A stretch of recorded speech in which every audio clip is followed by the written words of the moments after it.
Ladies and gentlemen, I'm here this morning, or this afternoon, to press upon you the imminence of a zombie invasion. It's coming, people. There's signs all around us. We have zombie movies, which are really a government warning to all of us. We have an eyewitness account that I'll share with you. And also share with you some survival techniques. So according to a secret government website, which I can't reveal to you because that's secret, zombie movies are really the government trying to prepare us and warn us, but they can't scare us too much. They can't make it too realistic and let us know that that's what they're doing. So one that came out in 1932 was White Zombie. It revealed to us that you can't kill or even slow down a zombie by shooting in the chest. It has to shoot him in the brain. And 28 Days Later, which came out in 2003, shows us about the possibility of a zombie outbreak coming from an incurable virus.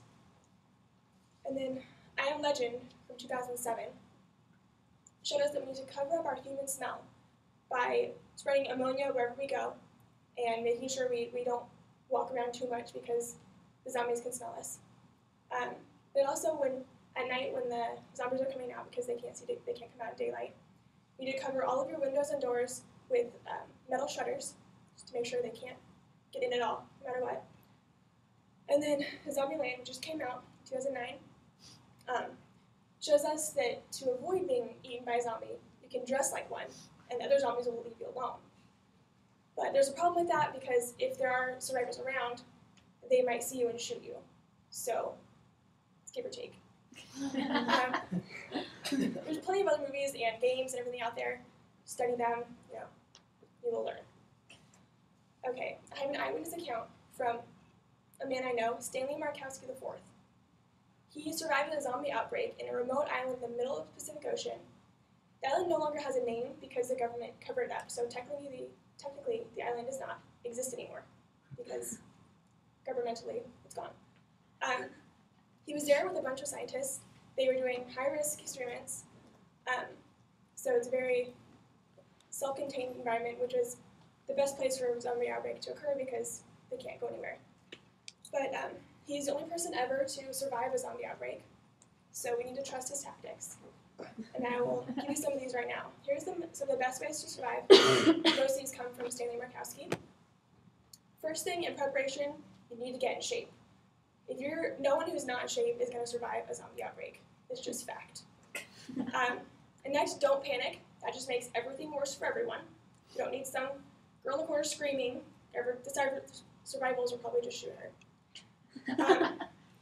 Also, purchase and study Max Brooks' Zombie Survival Guide.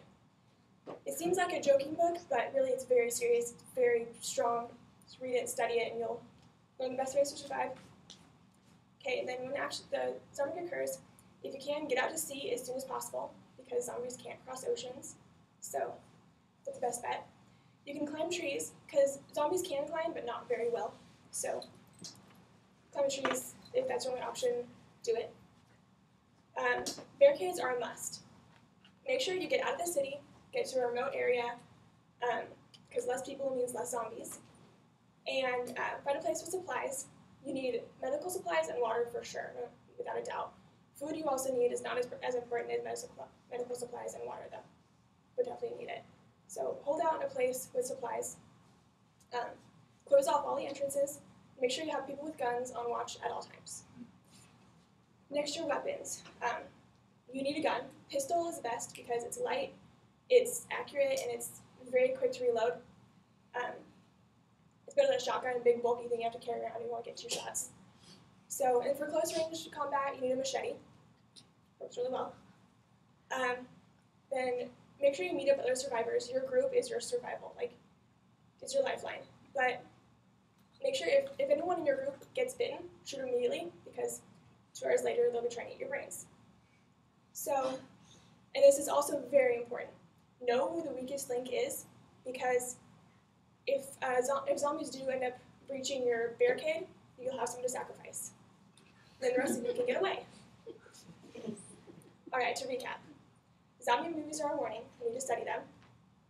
Keep in mind Stan's experience, because knowing his experience, we can survive our own. And then remember the survival techniques. Prepare yourselves.